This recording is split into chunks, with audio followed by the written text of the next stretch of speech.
Let's say I gave you $1 billion today to build a brand new power plant.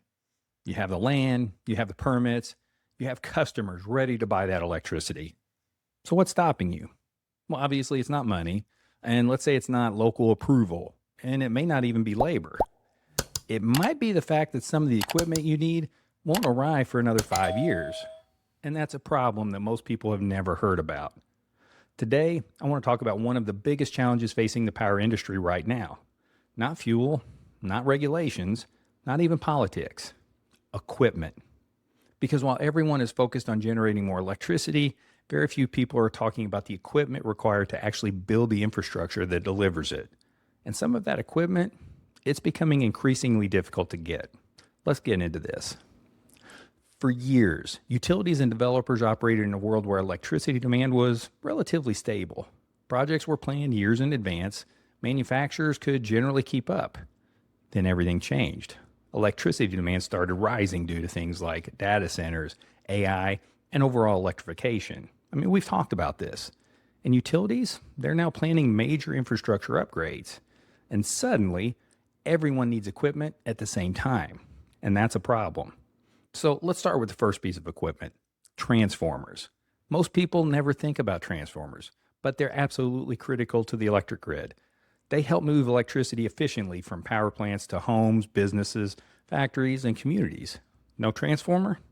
No electricity. The problem is you just can't call up a supplier and have a large transformer delivered next week. And that's not all. Fossil fuel power plants generate electricity by using heat to create steam, which spins a large steam turbine generator, often called an STG. The steam turbine generator is the heart of the power plant. It's what actually produces the electricity. The reality is that these turbine generators have lead times measured in years, not months, years. In some cases, utilities and developers are looking at 5, 6, even 7 years before this critical equipment can arrive. So think about that. You could have a project built today and still be waiting till 2032 to actually generate the first electron. And it doesn't stop there. There's also switchgear, substation equipment, grid components.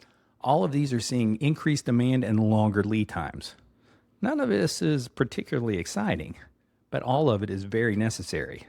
Because traditional power plants don't generate electricity in a vacuum. They have to connect to the grid. Electricity has to be moved, controlled, protected, and delivered. And that takes equipment, a lot of equipment. Now, here's why this matters to you. When demand for electricity grows faster than infrastructure can be built, it puts pressure on the entire system. Projects are going to take longer, capacity additions take longer, and ultimately, that contributes to higher cost and reliability concerns. This isn't just a utility problem. It's not just a developer problem. It's an economic and a keeping the lights on problem. Because the future economy runs on electricity. Manufacturing needs electricity, businesses need electricity, communities need electricity. And increasingly, everything we do depends on a reliable and affordable electrical grid. The good news is the industry understands the challenges. Manufacturers, they are expanding. Utilities are investing. Developers, they're adapting. But these aren't problems that get solved overnight because you can't snap your fingers and build a transformer factory. You can't instantly manufacture a steam turbine generator. And you can't modernize the grid in a weekend. And it's one of the reasons deployment speed matters. Not every generation technology has the same construction timeline. Some projects can be planned, built, and operating in a fraction of the time required for large conventional generation facilities. When electricity demand is growing rapidly, time becomes part of the equation. Infrastructure takes time, and that's the real story here. For decades, the challenge was generating just enough electricity. Today, one of the many challenges is actually getting the equipment needed to support the infrastructure of the future. Because power plants don't run on permits, factories don't run on announcements, and data centers don't run on press releases. They run on infrastructure, and infrastructure takes equipment. Think about it. We'll catch you next time.